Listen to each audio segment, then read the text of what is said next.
नमस्कार, चुनावी विश्लेषण में आपका स्वागत है। मिशन 2023 के लिए 9 राज्यों में विधानसभा चुनाव होने हैं और इन राज्यों में क्या बड़ा उलटफेर होने वाला है, क्योंकि इस चुनाव के नतीजे आने वाले लोकसभा चुनाव के लिए काफी महत्वपूर्ण हो जाते हैं। 9 राज्यों में चुनाव होने हैं, जिसमें मध्य प्रदेश, छत्तीसगढ़, राजस्थान। 2018 में यहां बड़ा उलटफेर देखने को मिला था। क्या 2023 में यहां पर बड़ा उलटफेर होने जा रहा है? इसके अलावा कर्नाटक, नागालैंड, त्रिपुरा, मेघालय और तेलंगाना में विधानसभा चुनाव होंगे। एक एक करके सभी राज्यों के चुनावी गणित तो चुनावी जो आंकड़े निकल कर आ रहे हैं, कहां कितना बड़ा उलटफेर हो सकता है, उन सभी राज्यों के चुनावी गणित सामने आ रहे हैं। अगर बात की जाए, फरवरी से ही यहां पर विधानसभा चुनाव स्टार्ट हो जाएंगे, जो लास्ट तक यानी दिसंबर तक चलने वाले हैं, जिसमें जम्मू कश्मीर भी शामिल होता है। तो कुल 10 यहां पर चुनाव होंगे असेंबली को लेकर। इसको लेकर क्या महत्वपूर्ण आंकड़ा है, क्योंकि जम्मू कश्मीर भी काफी महत्वपूर्ण है। इसके अलावा यहां पर छत्तीसगढ़ है, मध्य प्रदेश है, राजस्थान, तेलंगाना भी काफी महत्वपूर्ण माना जा रहा है। कर्नाटक में क्या कुछ होगा, क्योंकि यहां पर भी बड़ा उलटफेर देखने को मिलता है। मध्य प्रदेश में भी काफी बड़ा उलटफेर देखने को मिला था। तो आखिर क्या कुछ आंकड़ा बनेगा? क्या यहां पर जनता की राय के हिसाब से आज चुनाव तो फिर कितना बदलाव यहां पर देखने को मिल सकता है? क्योंकि हर एक पार्टी मिशन 2023 की तैयारी में लगी है, क्योंकि 2000 तय करेगा कि आने वाले लोकसभा चुनाव में किसका पलड़ा भारी होगा। जहां विपक्ष बड़े बड़े मुद्दों को लेकर चुनावी मैदान में है, तो बीजेपी 2023 की तैयारी में है। विपक्ष चाहेगा कि भारत जोड़ो यात्रा के जरिए एकजुटता का संदेश दे और आने वाले विधानसभा चुनाव के लिए तैयार रहे, क्योंकि जिस कहां से बेरोजगारी और महंगाई जैसे बड़े मुद्दों को लेकर भी चुनावी मैदान में अब यहां पर कांग्रेस चुनावी मैदान में उतर चुके हैं। तो भारत जोड़ो यात्रा का कितना फायदा उनको मिलेगा? क्या कांग्रेस की राह आसान होगी? मध्य प्रदेश काफी महत्वपूर्ण होता है और ऐसे में मध्य प्रदेश और राजस्थान, छत्तीसगढ़ में क्या कुछ बदलाव देखने को मिलेगा? राजस्थान में हर 5 साल में यहां बदलाव देखने को मिलता है, तो मध्य प्रदेश की क्या तस्वीर बन सकती है? ताजा सर्वे के हिसाब से सभी राज्यों के सबसे सटीक और महत्वपूर्ण विश्लेषण सामने आ रहा है। आज चुनाव तो फिर क्या तस्वीर बन सकती है? शुरुआत करते हैं तेलंगाना विधानसभा चुनाव 2023 को लेकर। कुल 115 विधानसभा सीटें यहां से आती हैं और ताजा आंकड़ों के हिसाब से तेलंगाना में भी बीजेपी दावा कर रही कि इस बार उनकी सरकार बनने वाली है। यहां पर काफी समय से टीआरएस की सरकार है और टीआरएस ने यहां पर जबरदस्त 88 सीटों पर जीत हासिल करके एक तरफा जीत हासिल की थी। लेकिन तस्वीर क्या बदलेगी, क्योंकि काफी कुछ बदलाव देखने को मिला है, जिसका से हिमाचल प्रदेश में भी बदलाव देखने को मिला और एमसीडी में यहां पर आम आदमी पार्टी ने बाजी मारी है। तो इस बार आम आदमी पार्टी भी कई राज्यों पर विधानसभा चुनावी मैदान में होगी। तो क्या आंकड़ा बन सकता है? जबकि दूसरे नंबर पर कांग्रेस रही थी 19 सीटों के साथ, जबकि तीसरे नंबर पर एआईएम पार्टी रही थी, जबकि 2 सीटें यहां पर टीडीपी के पक्ष में रही थी। बीजेपी भी यहां पर 1 सीट पर खाता खोल पाई है। लेकिन बीजेपी कहीं ना कहीं चाहेगी कि तेलंगाना में एकदम से उनकी सरकार में वापसी हो जाए, क्योंकि जिस कहां से यहां हैदराबाद निकाय चुनाव में बीजेपी को जबरदस्त फायदा देखने को मिला था। तो 119 सीटों का क्या चुनावी गणित बन सकता है? अगली सरकार किसकी बन सकती है? इस पर देखिए, कांग्रेस के 20% चांस, जबकि बीजेपी एकदम से यहां पर जो है आंकड़ों में दिखाई देने लगी है। 30% चांस इस वक्त दिखाई दे रहे हैं। अभी भी काफी समय है। क्या बीजेपी आंकड़ा और बढ़ा पाएगी? यह काफी महत्वपूर्ण हो जाता है, क्योंकि जिस कहां से यहां पर जनसभाएं की जा रही हैं, प्रधानमंत्री मोदी जी हो या फिर जेपी नड्डा जी हो, उनकी जनसभाएं तेलंगाना में हो चुकी हैं। इसके अलावा हैदराबाद निकाय चुनाव का कितना असर देखने को मिलेगा? टेरस की अगर बात की जाए तो 45% चांस उनके दिखाई देते हैं। की बात की जाए तो 5%, यानी 45% में से 30% यानी 15% का ही मार्जिन देखने को मिल रहा है। क्या ये इसकी भरपाई कर पाएंगे? ओपिनियन पोल के हिसाब से आज चुनाव होते हैं तब टीआरएस को झटका लग रहा है। 88 सीटों से घटकर 65 सीटों तक पहुंच रही है, जबकि बीजेपी 1 के मुकाबले 35 सीटें इस वक्त दिखाई दे रही हैं। क्या यह आंकड़ा और बढ़ेगा? यह काफी महत्वपूर्ण हो जाती है, जबकि कांग्रेस यहां पर 13 सीट और जो यहां पर एआईएम पार्टी उसको 6 सीट जा सकती हैं। फिलहाल अगर बात की जाए तो इस तरह के आंकड़े बन रहे हैं कि आने वाले वक्त में किस कार की चुनावी बातें, चुनावी जनसभाएं होती हैं, वो काफी महत्वपूर्ण हो जाता है। इसके अलावा मध्य प्रदेश को लेकर भी यहां पर हर एक पार्टी पूरी तैयारी से है। ग्रामीण हो या फिर शहरी जो विधानसभा है, उनको लेकर अपने अपने रणनीति तैयार की जा रही है। किस विधायक का टिकट काटा जाएगा, किस विधायक को टिकट दिया जाएगा, ये भी काफी महत्वपूर्ण है। इन पर चर्चाएं शुरू हो चुकी हैं। तैयारी बिल्कुल यहां पर जोरों पर है। मध्य प्रदेश हो या फिर राजस्थान, अन्य जो भी राज्य हैं, तो मध्य प्रदेश की क्या तस्वीर बन सकती है? क्योंकि मध्य प्रदेश में भी बड़ा उलटफेर देखने को मिला था। जो बड़े दिग्गज नेता कमलनाथ के साथ यहां पर चुनावी मैदान में थे, ज्योतिरादित्य सिंधिया, उनकी दम पर 2018 में कांग्रेस ने जीत हासिल की थी। लेकिन ज्यादा समय नहीं चली सरकार और ज्योतिरादित्य सिंधिया बीजेपी में आ गए। लेकिन अब बीजेपी में आने के बाद जनता का क्या रुख हो सकता है और जो मंत्री बनाए गए हैं, उनके मंत्री बनाए गए हैं, उनकी रिपोर्ट कार्ड के हिसाब से क्या उनको टिकट मिलेगा, ये काफी महत्वपूर्ण यहां पर सवाल बना हुआ है। क्योंकि अगर यहां पर बीजेपी से पुराने जो दिग्गज नेता यहां पर रहे हैं उनको टिकट नहीं मिलता है तो फिर वो कहीं ना कहीं पार्टी विरोधी यहां पर गतिविधियां कर सकते हैं, और जो सिंधिया समर्थक मंत्री है इनको टिकट नहीं मिलता है तो कांग्रेस की घर वापसी भी हो सकती है। इस प्रकार के जो अनुमान यहां पर दिखाई दे रहे हैं, क्योंकि जिस काल से 2018 में यहां पर 114 सीटों पर कांग्रेस को जीत मिली थी, बीजेपी 109 सीटों पर, लेकिन वर्तमान में बीजेपी 130 विधायकों का आंकड़ा बीजेपी के इस वक्त दिखाई दे रहा है। लेकिन अगर बात की जाए तो काफी हलचल यहां पर देखने को मिल सकती है। फिलहाल अगर बात की जाए तो बीजेपी कांग्रेस में कड़ी टक्कर के बीच बीजेपी का पलड़ा भारी नजर आ रहा है, क्योंकि बीजेपी के पास एक बड़ा यहां पर कह सकते केंद्रीय नेतृत्व है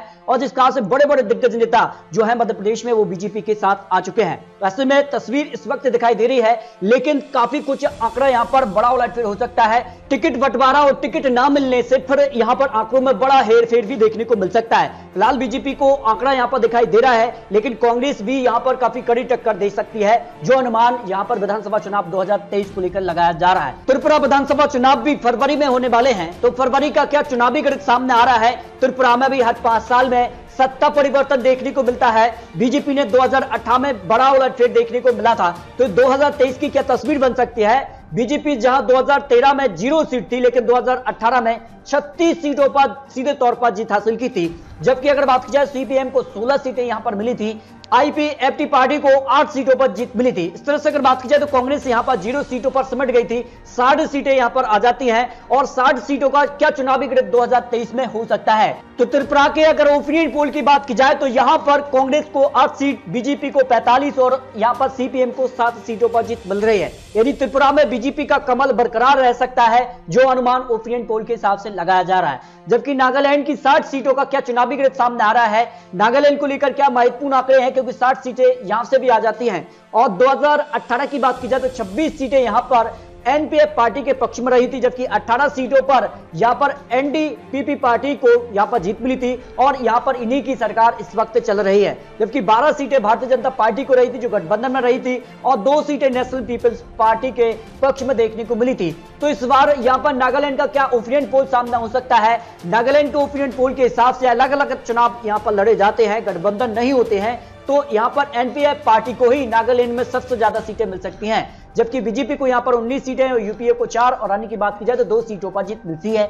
लेकिन यह माना जा रहा है कि कहीं न कहीं गठबंधन का क्या स्वरूप हो सकता है, गठबंधन के बाद यहां के आंकड़े भी बदल सकते हैं। तो कर्नाटक की बात की जाए तो कर्नाटक में भी बड़ा उलटफेर देखने को मिला था। 2018 में यहां पर सरकार कांग्रेस जेडीएस ने बनाई, लेकिन बाद में सरकार ज्यादा चली नहीं और फिर बीजेपी ने अपनी सरकार यहां से बना ली। तो कर्नाटक के अगले आंकड़े क्या बन सकते हैं, कर्नाटक को लेकर जो अनुमान लगाया जा रहा है, क्योंकि बीजेपी यहां से अपने मुख्यमंत्री बदल चुकी है, मुख्यमंत्री बदलने से बीजेपी को कितना फायदा हो सकता है, इसके क्या चुनावी गणित सामने आ रहे हैं। 2018 में बीजेपी को यहां पर 104 सीटों पर जीत मिली थी, जबकि यहां पर कांग्रेस को करीब 80 सीटें और जनता दल यानी जेडीएस को करीब 37 सीटें, 1 सीट यहां पर निर्दलीय के पक्ष में रही थी, और कांग्रेस और जेडीएस ने मिलकर सरकार यहां पर बना ली। लेकिन कई विधायकों के रुझान के चलते ये सरकार ज्यादा चली नहीं, गिर गई, और बीजेपी ने यहां पर उपचुनाव में एक बड़ी संख्या में जीत हासिल करके अब तक यहां पर बीजेपी सरकार चला रही है। लेकिन 2023 की क्या तस्वीर बन सकती है, उसके चुनावी आंकड़ों के हिसाब से बीजेपी को सबसे ज्यादा सीटें मिलने का अनुमान इस वक्त दिखाई दे रहा है। 120 सीट तक बीजेपी पहुंच सकती कर्नाटक में, आज विधानसभा चुनाव हो जाते हैं, जबकि कांग्रेस 67 सीटें और जेडीएस को 27 और अन्य की बात की जाए तो 2 सीटें अन्य के पक्ष में जाने की संभावना कर्नाटक विधानसभा चुनाव को लेकर अनुमान लगाया जा रहा है। छत्तीसगढ़ की क्या यहां पर तस्वीर बन सकती है। मिशन 2023 की तैयारी में कांग्रेस बीजेपी जुटी हुई है, और बीजेपी कांग्रेस में काफी महत्वपूर्ण हो जाता है, क्योंकि छत्तीसगढ़ में बदलाव देखने को मिला था 2018 में। लेकिन इस बार की स्थिति क्या हो सकती है, यहां पर कांग्रेस को 68 सीटों पर यहां पर जीत मिली थी, जबकि बीजेपी केवल 15 सीटों पर सिमट गई थी। यानी कांग्रेस को 2013 के मुकाबले 29 सीटों का सीधे तौर पर फायदा हुआ था, जबकि बीजेपी को 34 सीटों का नुकसान देखने को मिला था। जबकि अगर बात की जाए तो यहां पर जेसीसी पार्टी को भी 5 सीटों पर जीत मिली थी, बीएसपी ने भी 2 सीटों पर जीत यहां पर हासिल की थी। तो इस बार ओपिनियन पोल का आंकड़ा बीजेपी के पक्ष में जा सकता है, करीब 49 सीटें बीजेपी को छत्तीसगढ़ में मिल सकती हैं, 38 सीटें कांग्रेस को और 3 सीटें अन्य के पक्ष में भी जा सकती हैं। फिलहाल अगर बात की जाए तो छत्तीसगढ़ में बीजेपी कांग्रेस में कड़ी टक्कर देखने को मिल सकती है।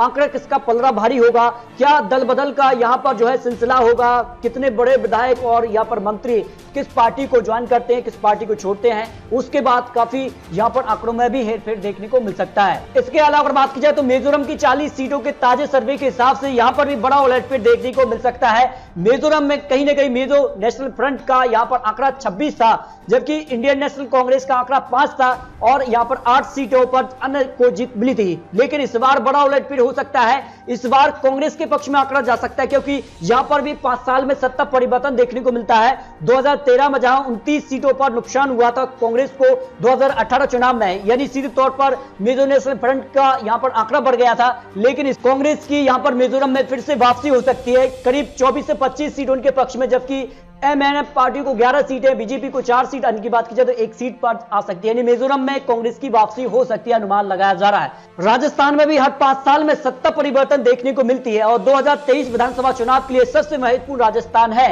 और राजस्थान की तस्वीर तय करेगी 2024 की क्या तस्वीर बन सकती है, क्योंकि कांग्रेस में अंदरूनी कलह देखने को मिली है सचिन पायलट और अशोक गहलोत के बीच मुख्यमंत्री पद को लेकर। तो इसका उनको कितना नुकसान हो सकता है और बीजेपी इसका कितना फायदा उठाती है, इसको लेकर चुनावी आंकड़े क्या निकल कर आ रहे हैं। 2018 में जब कांग्रेस को 100 सीटों पर जीत मिली थी और बीजेपी ने यहां पर 73 सीटों पर जीत हासिल की थी, यानी बीजेपी को करीब 92 सीटों का सीधे तौर पर नुकसान देखने को मिला था, जबकि बहुजन समाजवादी पार्टी ने 6 सीटें और 13 सीटें यहां पर निर्दलीय ने जीत हासिल की थी। लेकिन 2023 की तस्वीर के हिसाब से जो अनुमान लगाया जा रहा है उसमें बीजेपी को सबसे ज्यादा सीटें मिल सकती हैं। राजस्थान में यहां पर सरकार बदल सकती है, जो जनता है 5 साल में यहां पर बदल देती है आंकड़ा, उस हिसाब से बीजेपी का यहां पर आंकड़ा 111 से ज्यादा निकल सकता है। कांग्रेस 64 सीट और आरएलपी के पक्ष में 19 और अन्य की बात की जाए तो 6 सीटें अन्य के पक्ष में भी जा सकती हैं।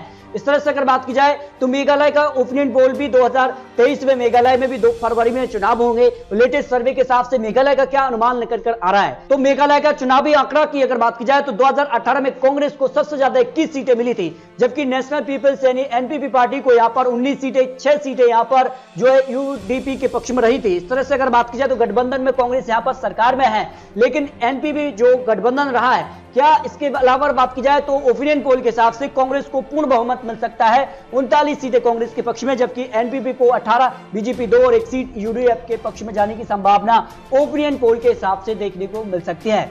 तो 2023 9 राज्यों का चुनावी विश्लेषण, चुनावी अनुमान आपको दिखाया है। 9 राज्यों में कहां किसको कितना फायदा होगा, कहां किसको कितना नुकसान होगा, यह चुनावी प्रचार और चुनावी कैंपेन के बाद काफी महत्वपूर्ण हो जाता है कि जनता की राय किस तरफ जाती है। तो आपको क्या लगता है, मध्य प्रदेश, छत्तीसगढ़, राजस्थान, इसके अलावा कर्नाटक, नागालैंड, त्रिपुरा, मेघालय और तेलंगाना में किसकी बनेगी सरकार, इस पर अपनी राय कमेंट बॉक्स में जरूर रख सकते हैं। आपको बता दें ये चुनावी आंकड़े, चुनावी अनुमान है। आने वाले वक्त में किस कार की घोषणाएं होती हैं, किस कार से दल बदल देखने को मिलता है, उसके बाद आंकड़े बदल भी सकते हैं। तो आपको अपनी राय कमेंट बॉक्स में जरूर रखनी है। मिलते हैं दोस्तों लेटेस्ट और महत्वपूर्ण विश्लेषण के साथ, तब तक के लिए जय हिंद, जय भारत।